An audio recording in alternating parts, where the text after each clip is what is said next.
എല്ലാവർക്കും സ്വാഗതം. അപ്പൊ നമ്മളിന്ന് 3ാം ക്ലാസ്സിലെ ബേസിക് സയൻസിലെ ഒരു എക്സ്പെരിമെന്റ് ആണ് ഇന്ന് ചെയ്യുന്നത് നമ്മള്.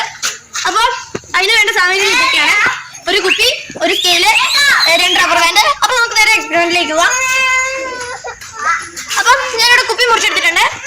എന്നിട്ട് ആ കുപ്പിയിൽ മുറിച്ചെടുത്ത ഭാഗത്തിലുള്ള അടപ്പെടുത്ത് മാറ്റി നേരെ അകത്തേക്ക് വെക്കാം. എന്നിട്ട് സ്കെയില് 0 to 50 വരെയാണ്. ഇവിടെ ഇത് കൃത്യമായിട്ട് ഇങ്ങനെ മുറിച്ചെടുക്കാം. എന്നിട്ട് നമ്മുടെ റബ്ബർ ബാൻഡ് എടുത്തുകൊണ്ട് നേരെ ഇതിനകത്തേക്ക് ഇടുക.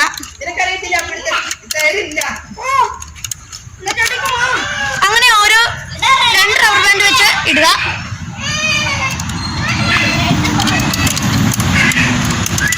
അപ്പം 2 റബ്ബർ ബാൻഡ് ഇട്ടിട്ടുണ്ട്. ഇനി നമുക്ക് ഇതിനകത്ത് വെള്ളം പിടിക്കാം. ജലസംഭരണിയാണ് നമ്മൾ ഇപ്പോൾ ഉണ്ടാക്കിയിരിക്കുന്നത്. ഇതിനകത്തേക്ക് വെള്ളം പിടിച്ചിട്ട് ഇതിനകത്ത് എത്ര സെന്റിമീറ്റർ വെള്ളം ഉണ്ടെന്ന് നോക്കാം.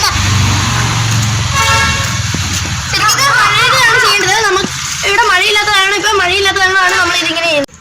അപ്പം നമ്മുടെ ഇതായിട്ടുണ്ട്.